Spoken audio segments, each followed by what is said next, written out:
Yeah, that's most people in the room. Okay, yeah. So we are lucky enough today to have the co-founder of blockchain, Mr. Nick Carey, with us. Blockchain, as you may or may not know, it is a leading digital asset platform in the world. Blockchain.com has got 35 million users globally. That's more users than the population of some of the countries we represent.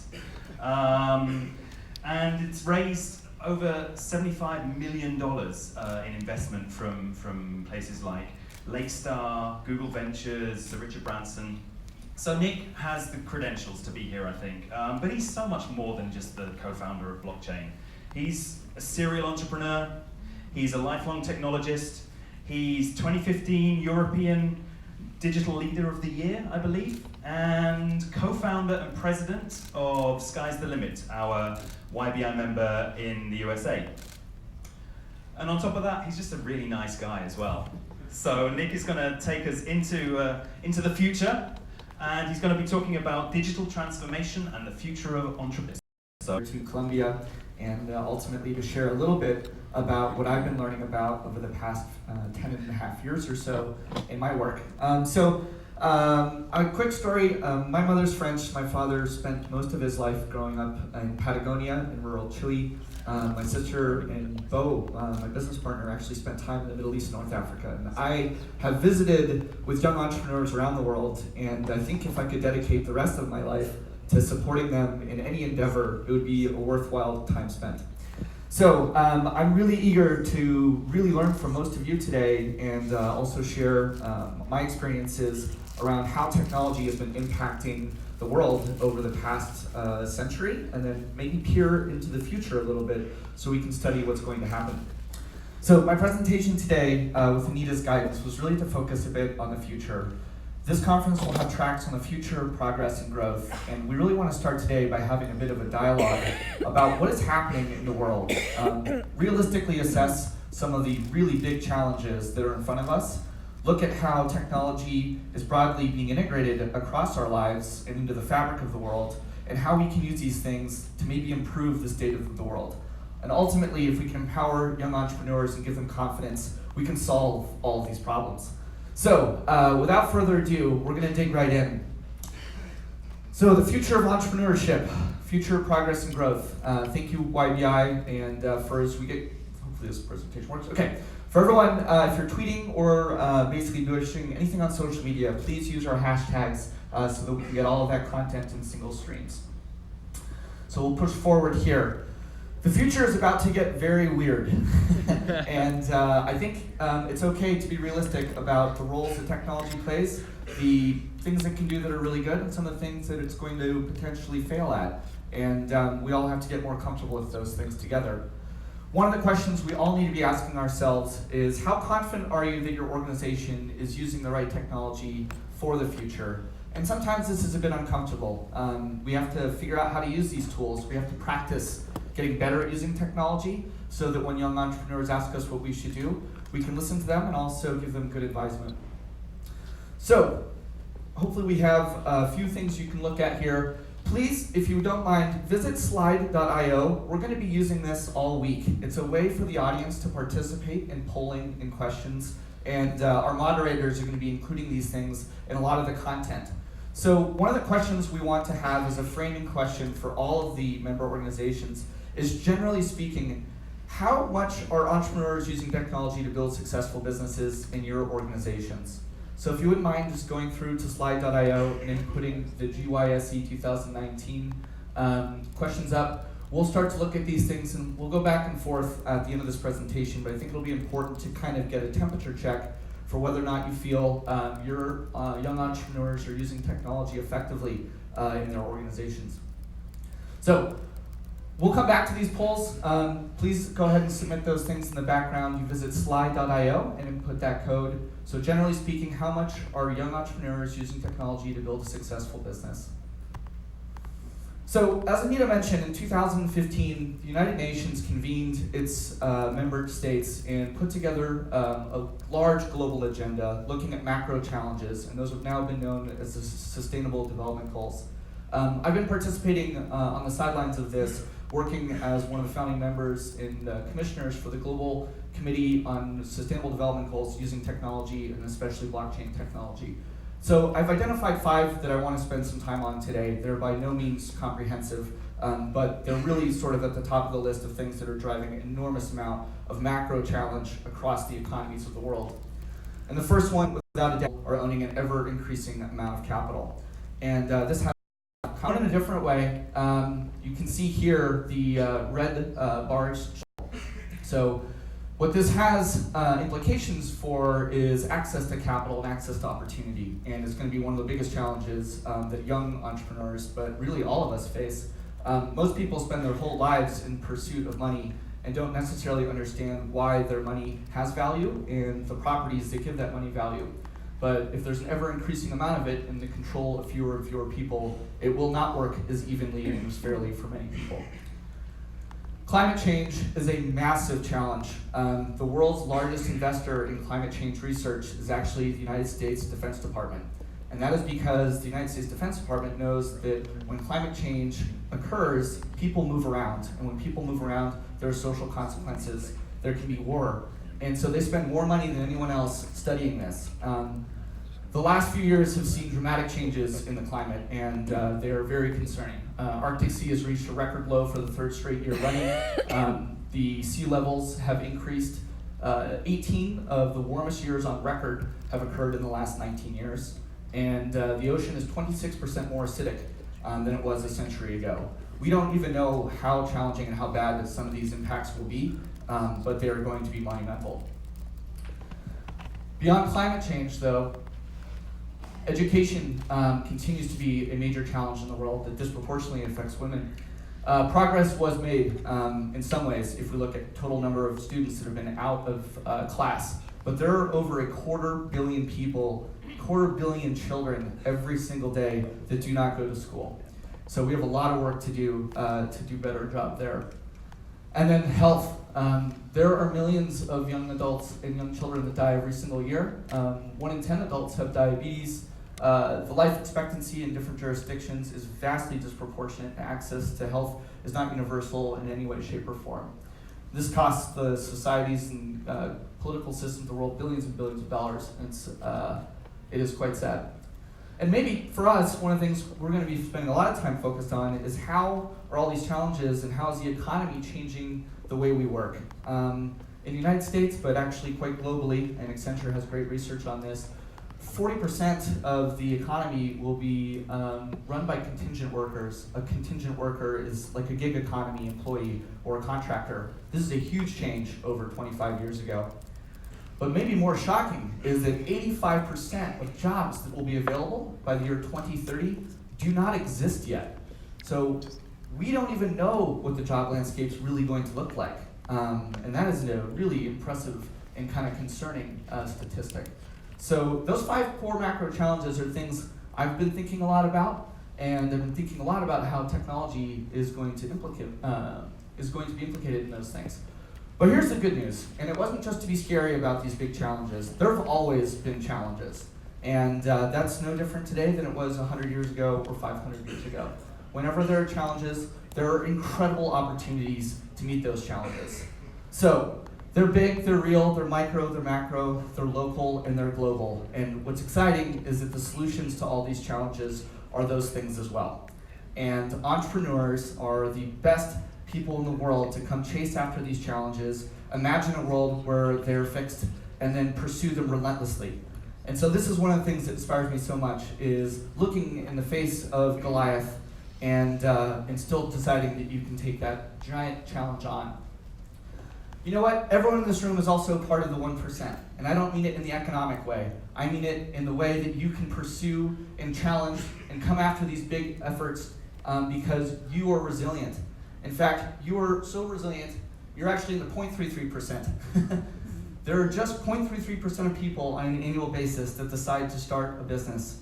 So you guys are incredibly unusual, incredibly special, and it's because of your efforts and because of the young entrepreneurs and the organizations that you support that we're going to tackle these major challenges. So pursuing forward, I want to talk a little bit about what's happened over the last 150 years in the economy broadly. There have been some huge changes in the structural way that markets form and the way capital moves around the world. The most famous, of course, the one we studied when we were in school, was the Industrial Revolution, where we mechanized the power of steam, we built locomotives, we built ships that could cross the seas, and goods and services started moving around the world at scale. In the early 19th century, we built the assembly line so that we could productize and create vehicles, refrigerators, mass produce items that would be consistently created one after another. The third revolution was in computer and automation, and we're just at the tail end of that, really. The PC revolution put the capability of massive computational capabilities in the pockets of people all over the world. And right now, we're seeing sort of the change into the fourth industrial revolution. All of these have capacity built on the previous ones. The fourth industrial revolution will basically combine data and informatics, and just as we can share information as quickly as sending a text message today, soon we'll be able to do the same thing with precious information of all kinds. And this is really important. No one can achieve really anything without the help of others. The ability to build this microphone requires the intelligence and intellect of thousands and thousands of people and resources from many different countries.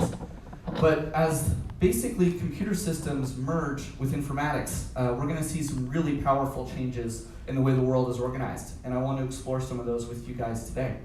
But it's important to think about just how fast this is happening.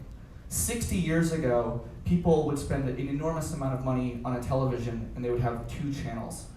Cyber informatic systems, computer systems, are now making it possible for the entire catalog of the world's media to be consumed from one computer program, Netflix. And that's a huge change in the way we consume entertainment. Think about the fact that 60 years ago, cars were reserved for the elite, and they were very expensive, and they were guzzling gas. Now, we have entry-level, fully electric, completely autonomous driving cars. And that only took 60 years. Robots can drive us around without crashing into things. That's pretty crazy. We went from having records that were printed one at a time to having the entire catalog of all human music able to stream to any device instantly from a cloud we can't even see. That's pretty wild too. We went from having money that was printed on paper to having computer systems that can create digital assets that allow anyone in the world to instantly send and receive, secure and exchange value with anybody else. So the implications of this digitization are profound, and we're starting to interact with them in ways we may take for granted. But I stayed at an Airbnb last night and discovered that through a digital platform. When I drive around the city, I take an Uber and I order that using my phone. And I'll be paying for things with a digital wallet on my smartphone. So an awful lot has changed quite quickly, and these systems are all capacity building on top of each other, meaning that speed at which the change is occurring is actually compounding. It's going to happen even more quickly. So think about it this way. Human beings have invented and optimized all kinds of things, right? We used to live in caves, we invented the wheel, we paved roads. We used to consume content by listening to live music, and now we can do it from any device, anywhere, instantly. So how we keep in touch with our loved ones, how we share our information in our photos, all of these things have been vastly impacted by the use of technology. So I'm going to spend now a bit of time talking about some of the technologies that we think are going to radically shape the future, and some of the consequences and some of the challenges those will bring forward. But just to really hit home, I've got a short video just to reinforce the real intensity of this technological change.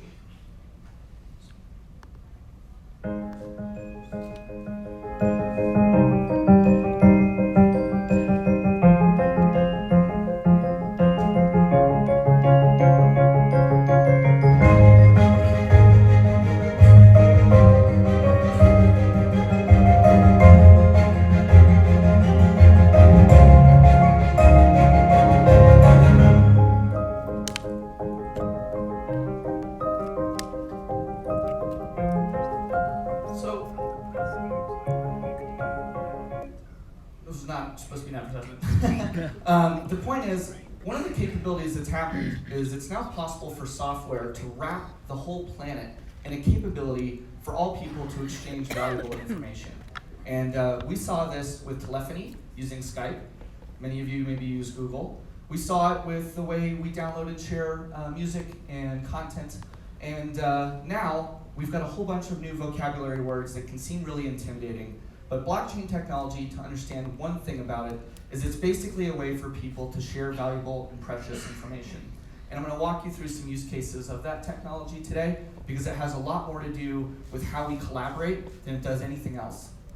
So for the last several thousand years, finance and the way people think about money has been centrally controlled. We've actually tried lots of different forms of money, and the history of money is a fascinating topic.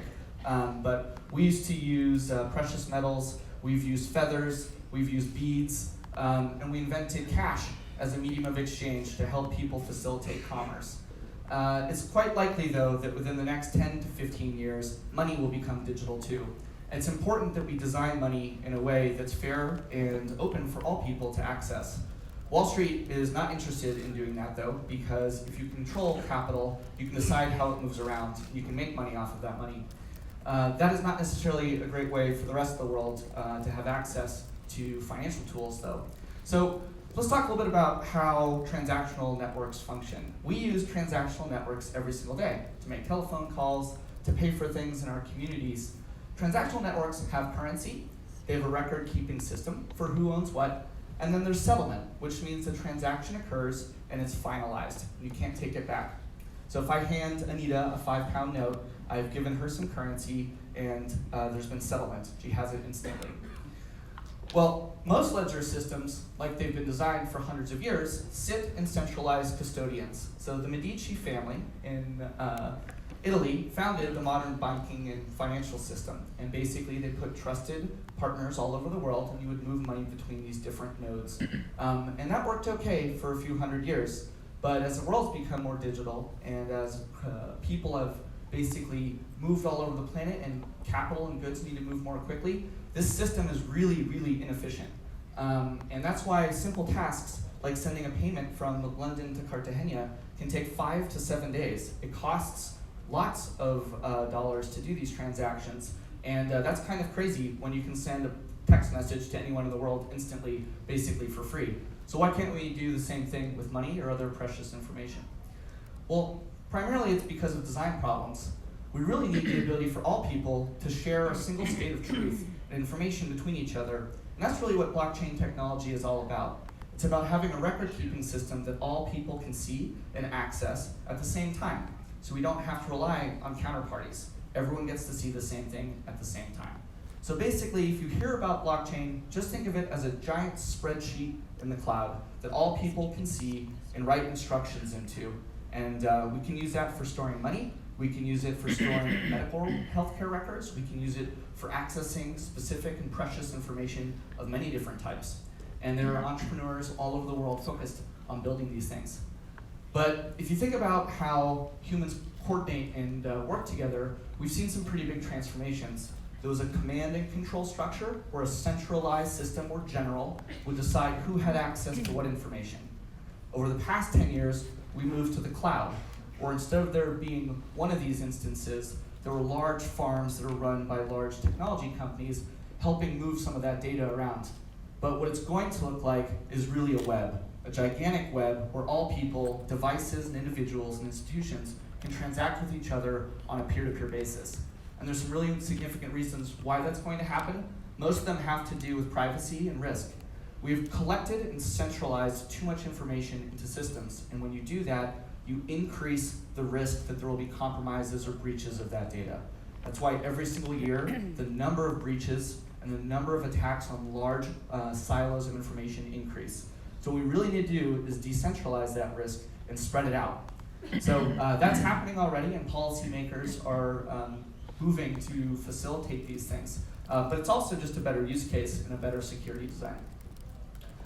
So framing some of these things, economic access and the ability to perform basic economic activity is really a privilege for most of the world. There are 2.5 billion people that do not have access to banking today. But we think over the next 15, 20 years, it is possible to start to really get down to that last mile. After putting food and clothing on in families, one of the first things people purchase are phones.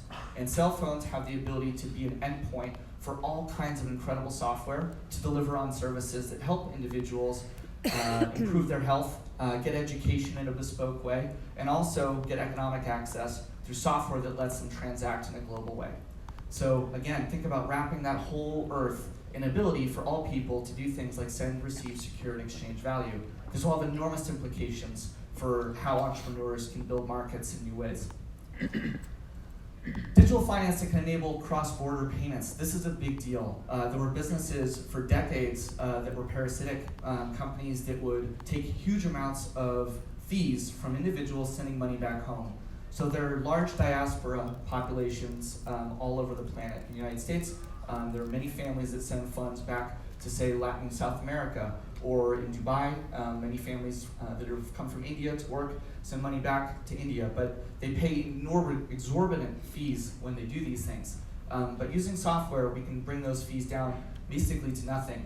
Digital money is going to really change the way people can help fund their families and make cross-border payments. This is also really good news for entrepreneurs because it means that they can open up their marketplaces to faraway lands and not have to pay so many fees. Better money is a really big and controversial topic. If you think about it, there are many different forms of money in the world today. Some people transact in dollars or euros or pounds or yen, and people can trade and own different types of money if they think that money may become more or less valuable. In the United Kingdom, where I live, we've seen a 30% drop in the value of the pound over the past 5 years. That is an enormous loss of purchasing power in the world's second largest reserve currency. And very poignant and very intense here in Colombia, we know that over in Venezuela, there's been 1,000,000% inflation. That means the savings of all of these families has literally evaporated overnight because of a loss of trust in institutions and a mismanagement in the amount of money that was created. So what if you were to give money digital properties that also had sound economics behind them? So sometimes you have to think about why your money has value. If I were to use grains of sand or blades of grass for money, no one would use them. There's too many of them, and there's an ever-increasing amount, and so they don't make a good form of money. Your money needs to be fungible, so one piece should look like another. I would argue it should be digital in this day and age so that you can send it easily anywhere in the world, instantly and basically for free. It's arguable that your money should be maybe attached to a real-world good that has a stable supply of some kind. So maybe like a digital gold or an index of companies' private capital or something like that. So we're going to be able to experiment with many new forms of money. One of the most interesting ones to me is something called a stable coin. And these are really fascinating, but basically it's a digital representation of real-world goods. And we use tokens all the time, we just don't really think about it. An airplane ticket is really a token. A ticket to a ballpark or a movie is also a token of something. And so your money can become tokenized and become digital too. And if we give money properties that make it digital, it will move around the world more quickly. Most importantly though, money needs to be counterfeit resistant. That means you shouldn't be able to quickly make more of it out of thin air. And so blockchain technology makes it possible to create counterfeit resistant digital goods. So better forms of money are going to be a really interesting thing that get innovated on over the next 10 years. And there are already very exciting projects focused on this, and we'll see more and more of them come to market, I think, over the next 10 years. So whether you were born in the first world or the third, financial inclusion is still an incredibly important topic, and giving tools and access to families to be able to save and invest, and not just in their local markets, but across borders, is a way of protecting and de-risking huge amounts of risk in markets. And so I'm really excited about the use of technology to do that over the next 10 years. Insurance is not an exciting topic for most people, but it's a pretty important one.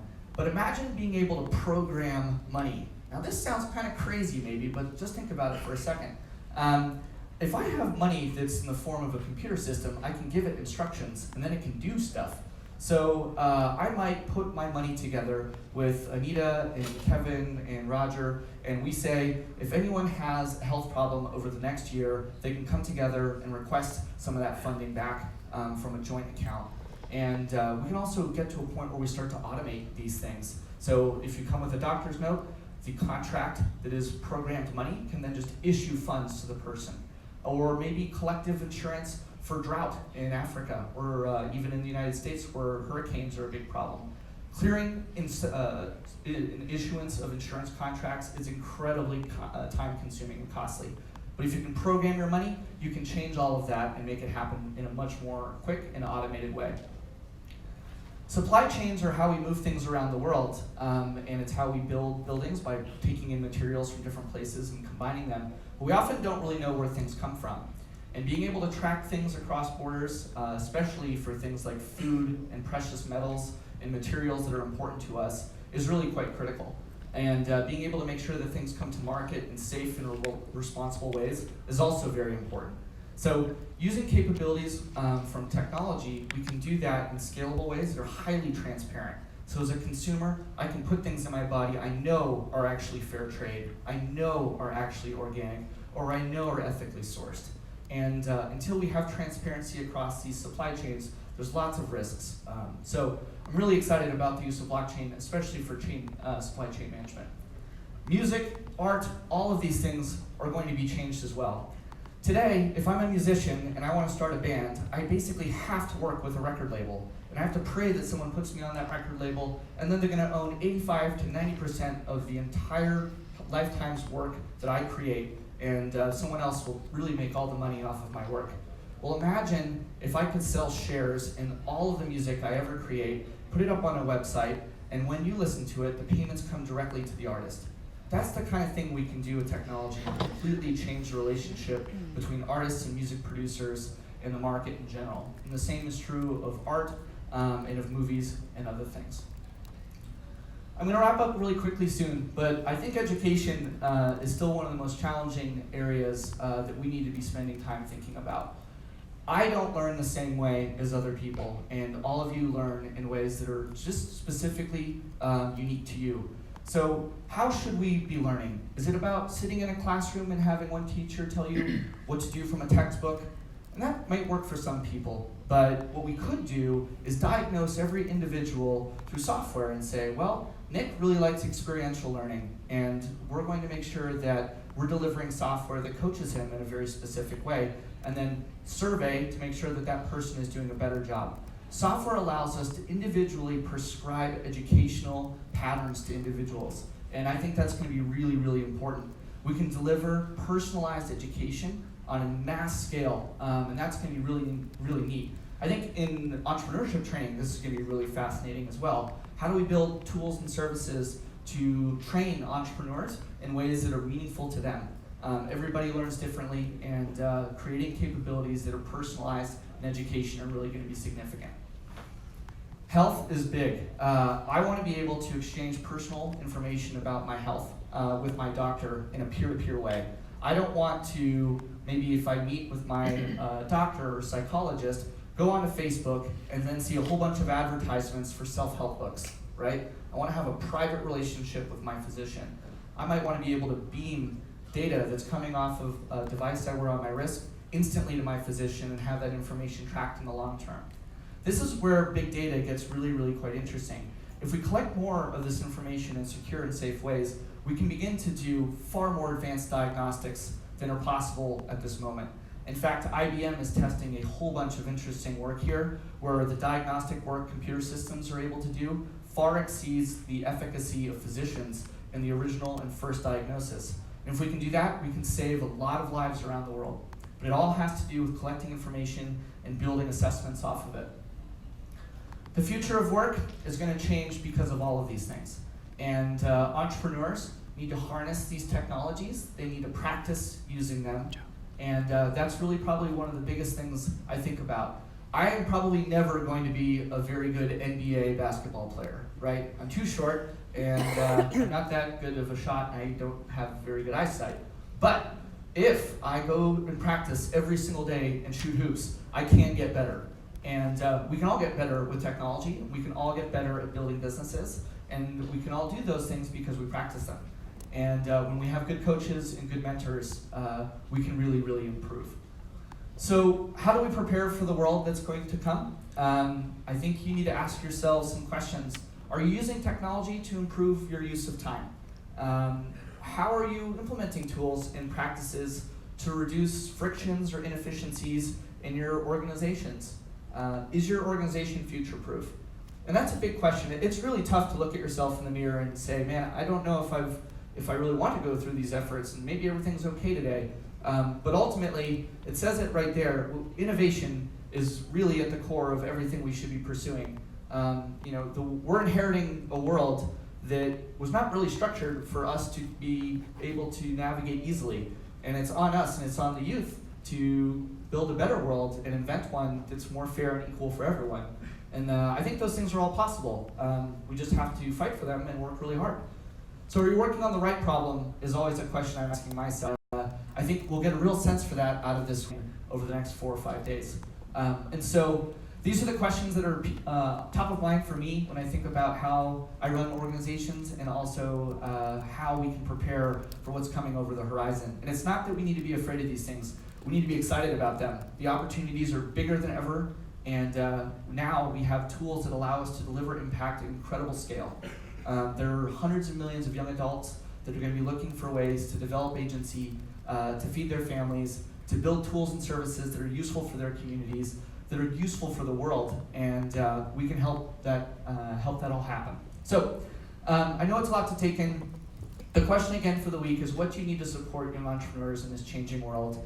And so I think as we break out and have our networking events and also listen to all of the incredible speakers that will be here this week, let's take in and think about this question and then make sure that we're always working toward improving the state of the world.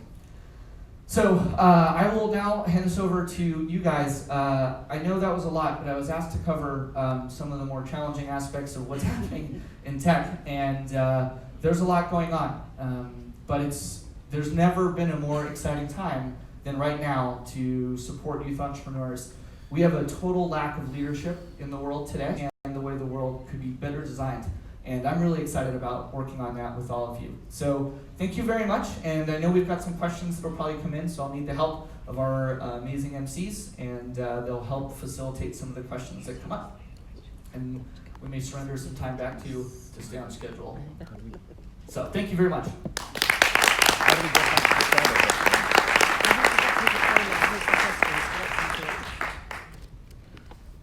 Okay, so we're going to be using modern technology, believe it or not, to be bringing in questions. So if you go to the Slido site, you can enter questions. If you haven't entered your poll answers, please do that. Do you want to look at the poll, Nick? Oh yeah. Yeah. Okay, So ¿qué tan seguro está de que su organización está utilizando la tecnología adecuada para el futuro? Mi español no es muy bueno, pero voy a practicar también.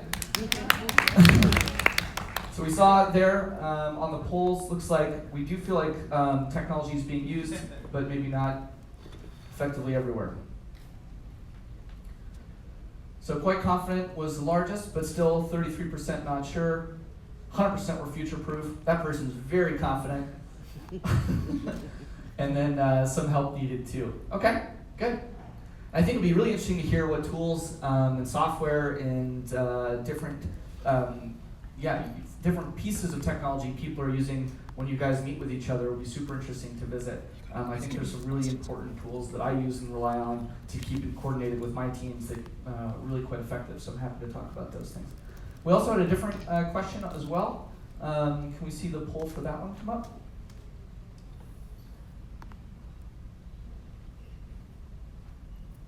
Is there a general questions? Yeah, have we got any questions coming in? Maybe while we're waiting, does anyone want to take a question from the floor? Definitely. We have one in the back. Got one at the back.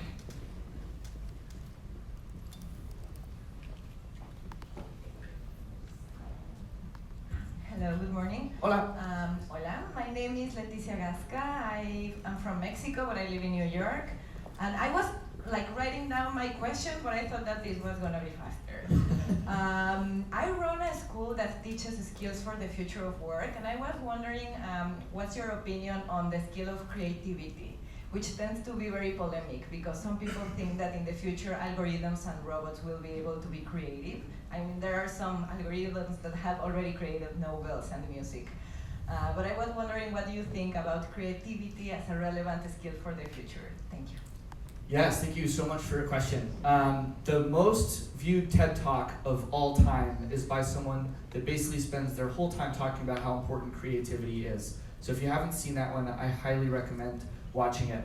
From my point of view, and it was asked of me yesterday when we were doing a quick overview of what are the qualities and skills that are necessary for entrepreneurship. And there's not one right answer to that. But the first thing I said was resiliency. The second is creativity. And we have to teach and help our young adults be more creative and give them confidence in those things. It can't be prescriptive. You need to let people learn and fail and discover their own interests in ways so that they can solve problems in asymmetric ways. Computer systems and algorithms use a very specific type of math to come to conclusions, and it only works when you have lots of data. And so the way that you hear a lot of things now talking about machine learning or AI, what that really means is large record sets and then essentially computer systems that filter through that information to develop insights. That is really different than raw creativity. Raw creativity is abstract, and I think we need a lot more of that in the world today. A lot of the problems we face are inobvious to most of us, and computer systems will not see around those edges, to be candid. So there's a lot of work. We do not need to be worried about killer robots or Terminator or any of those things anytime soon. I think that stuff is vastly exaggerated. And so really, I completely think the work you're doing on that is incredibly important. So thank you for sharing. How do you know that your organization is future-proof? This is a great question. There's this phrase that's pretty well known now. So Mark Andreessen, who is a very famous entrepreneur and started Netscape and is a billionaire investor and has invested in all the big companies that you know, has this idea, it's a big thesis that he has, which is that software is eating the world. And what he means by that is that if there's something you are doing or your organization is doing that software can do more quickly, more efficiently, faster and cheaper, then eventually someone's going to build that software and it may disrupt your business. It may change the way your organization functions and it may beat you. And so I would say, how do you know whether or not your organization is future-proof? All organizations are at risk of failing if they are not innovating. And there's always this thing that I hear about, people say, well, you're not a startup anymore, you've got 100 employees, or you're not a startup because you've raised venture capital, or you've got maybe even a big company. I honestly think that a startup is just a mentality. All businesses need to be constantly figuring out how to innovate, or someone is going to come along and do what they do better and faster. And so my gut is that basically no organization is really ever totally future-proof. It's impossible to build something that doesn't have something else that can come along and potentially do a better job at some point. So it's a little bit of the question is kind of, there's not a right answer, of course, but the way I would think about it is make sure that you have a mentality that's constantly trying to improve the state of your organization. It's like self-improvement for yourself too. Do I think I'm a perfect person? Absolutely not. And if I don't work on myself every day, I feel like I am failing my potential. And the truth is the same. I think of collections of people and organizations. So how do you future-proof? You create a culture that is absolutely obsessed with self-improvement, discovery, creativity, learning, and making sure that you are constantly assessing the market and making sure your organization is matching those needs. Any more questions, either from the floor? Oh, we've got one coming in on the phone. We do. Nice. Can you hit the tick on the bottom? I think it's there. Yeah, can you hit the tick? Oh, okay. Fingers crossed the technology will work. We'll try and get it up, but if you ask the question, I can start to Yeah, Can you can you respond to it. Here we go. So, What are the particular challenges young women face in engaging with and leveraging tech, and how can these challenges be addressed? Nice easy one for you, Nick. Yeah. So I think there are huge gaps right now in access to technology specifically for women, and also there are not enough women building technology. This is a constant criticism we hear in the tech space. There are some really good initiatives that are working to bridge that gap, but the gap is big and it is wide. So I think one, acknowledging that it exists, it'd be wrong to not say that. A lot of the problems we have with software creation is that the people that are creating it are not the same as the people that are using it. And one of the themes of this week that you'll learn more about is human-centered design. And this is going to be a really important topic for how we think as organizations around service delivery. It's something that needs to be more integrated into software development globally. And so I would say right now there's a lot of room for improvement there. Tech companies need to hire more diverse workforces that are far more gender equal, and tech is particularly bad at this.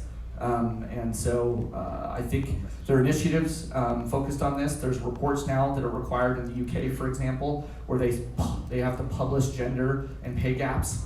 Those are good steps, and we can't really assess problems until we really understand how bad they are. But I think we're making some progress there. But without a doubt, it's a big challenge that hasn't yet well been addressed. Yeah. I'm going to read them out because they're not quite coming through, Nick. Okay. So, many of our target customers are not very innovative, but have ordinary businesses like hairdressers, mechanics, or shops. How can technology support them? Yeah, so the other truth I think is really important is that the vast majority of the next businesses are not going to be Facebooks or Twitters or technology businesses. They're going to be small businesses that serve regional, local communities, and that is absolutely okay. And we need to probably inspire thousands and thousands and tens of thousands and hundreds of thousands of young entrepreneurs in their communities to build businesses that are relevant to their local markets. My belief, though, is that all of those could still probably implement types of technology to make it easier for them to find customers, take care of customers, accept payments. And so you kind of want to find ways of using tools to make your business more effective. And even if it's a small business, technology can still play a really important role. I met a woman on my flight down here who runs a restaurant in Cartagena. And 3 years ago, she was really struggling to get customers to come in the door. She spent 18 months working on building up her TripAdvisor profile. Her restaurant is now the 7th highest ranked restaurant here in Cartagena. And all of that has to do with little tweaks to helping people find and discover her restaurant. It's also really, really good. But those things combined helped her build her business out. And so the point is, there's always a use of tools to improve business. And even if you're running a small business, technology is super important. Okay, ready for another one? Yes. How do you balance the preference for face-to-face learning in rural areas with pure tech-based learning? Yeah, I think it requires probably both. And here's the thing I believe, though. As our world grows and as people develop experiences that are similar to one another, entrepreneurs, when you come together, you'll hear some things that sound really familiar. It's really hard. No one really understands the sacrifices I'm making. I need access to more customers. I need more support in my business. I need help in getting more capital or financing. Those are shared experiences that are really universal in entrepreneurship. And I think that mentoring and coaching and getting advisement from people that can give you confidence is one of the most important components of being a successful entrepreneur. It's probably the thing that has most uniquely set me up for my personal success, are people that have come out of different aspects of my background and my life story and been supportive of me when I needed advisement. Here's what I think is possible, though. There's no reason why a mentor in Cartagena can't help give advisement to a young entrepreneur thousands of miles away over text messaging or an app. The challenge is making that connection possible and finding like-minded, community member, focused people that want to give back their time. And so there's stuff that we can do peer-to-peer. That's why convening a youth entrepreneurship summit here in Cartagena with the world's leading organizations focused on this problem is so important. We need face-to-face time. Humans need that personal connectivity. But we can also connect with each other in digital ways and leverage capital that is all over the world, and I call that human capital. And we can do that now with digital capabilities. So I'm really excited about the use of both. I think the face-to-face stuff is important, but it's really hard to scale. And so if we can use latent human capital that is always waiting, maybe in different geographies, and still connect that to a young entrepreneur, even in a rural area, with maybe a smartphone and a text messaging app or something like that, then people all over the world can start to support each other. And so a lot of the work we're gonna do, I think, over the next coming decade will be around making those connections between entrepreneurs easier. And so I'm excited about that. Thank you. Another one. If we do not know what jobs will be in the future, how do we prepare people, young people, for them?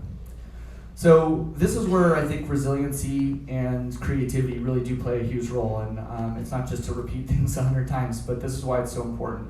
When you don't know what tomorrow is going to look like, you have to have a mindset that you need to take each day as it comes. And we're going to all be learning a lot, but creativity and resiliency are the two components of adaptability. And that is really a big deal. We need to be able to adapt to vastly changing, quickly changing market conditions. And so if I want maybe my own child someday to be prepared for a modern workforce, I'm not going to teach them one skill set. I'm going to teach them many different skill sets, and also hopefully endow them with a constant desire to learn more, because in that way they will have resiliency, and if they're creative, then they'll be adaptable. And because the world is changing quite quickly, that ability to come into different environments and not be overwhelmed and willing to navigate them is really quite important. So I think the future will be more international. There will be big challenges, and we don't know what the economy is really going to look like. No one has a crystal ball, and this is really quite true. The compounding effects of networks, of data, and then the insights that are being developed over this data are really hard to predict.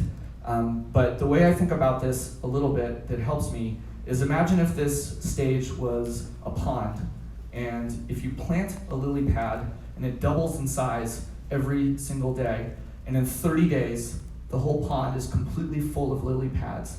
Does anyone know what day the pond is half full?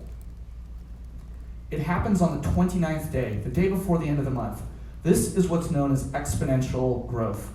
And it happens so sort of sneakily that we aren't really aware of it until it becomes so ubiquitous that we can kind of take it for granted. But I would argue that a lot of the technologies that have impacted our lives over the last 10 years are these types of exponential technologies.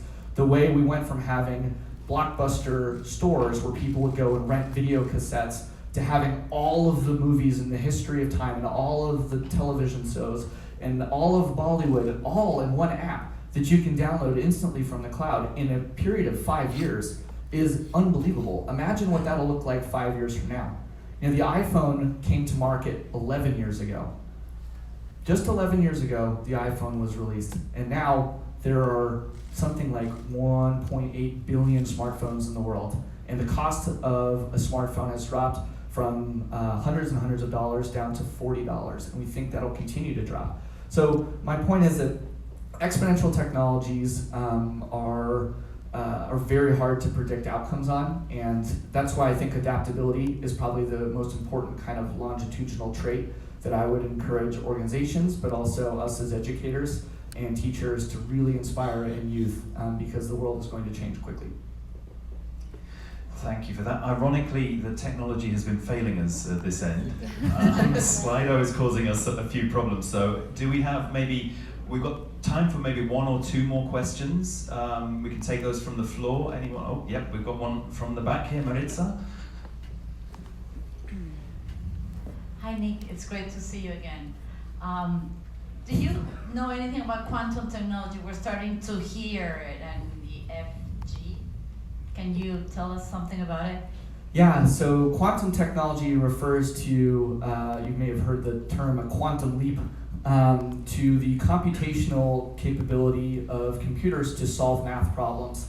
And a quantum leap is such a large exponential that it's kind of hard to almost explain with words. But imagine if you had one brain that was able to solve maybe 10,000 problems a minute. Well, a quantum leap would be like having 1 million brains doing the same thing.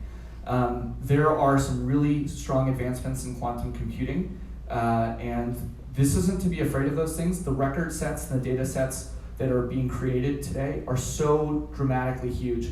Every single day, the amount of information in the world that gets copied and replicated and created by us is also exponentially increasing.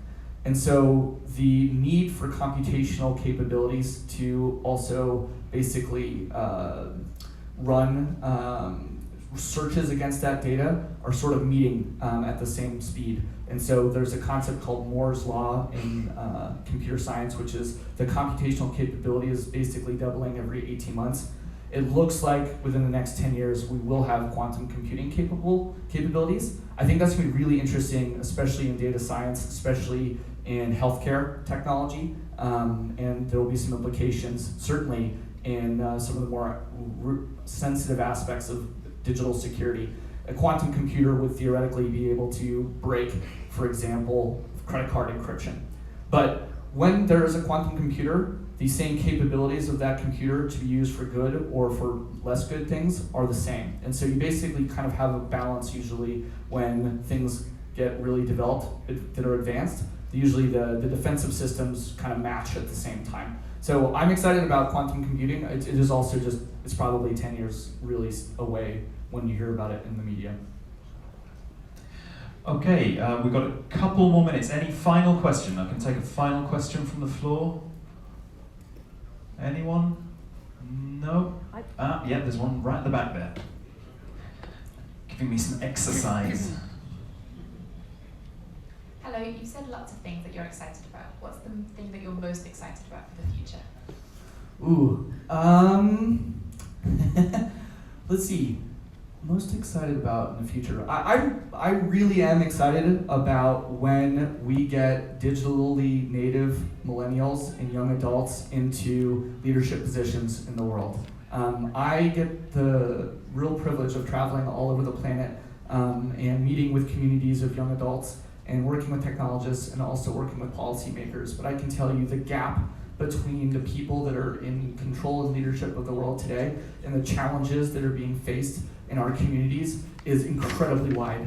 And we need better, more youthful, more ethical leadership. And I am confident in our youth. They are pragmatic. They know the world that they're inheriting is not set up to their advantage, and they want to make it better. And so I think the thing I'm probably most excited about is watching that transition and supporting it and participating in it. We know the world's problems today. Like, we know how to stop global warming. We know how to curb diseases. We can solve most of the major infectious diseases. We can feed all the people on the planet. We literally have all of the tools necessary to build a better, more fair, human civilization. And we just need to bring in more inspired leadership. And I think young adults are really going to be able to do that. So I'm pretty optimistic on that side of things. So we'll see. Maybe there's some probably big challenges, and the status quo will not go quietly into the night. So I imagine that we'll have some pretty tough fights ahead of us. Great. Well, thank you for sharing, Nick, your view of the future. Thanks. What you're excited about and all that. So, ladies and gentlemen, can you please, show your appreciation for Nick. Thank you. And Nick, I believe you're leaving us today, unfortunately. A little bit later. Also, buying cars and talk about the future. So.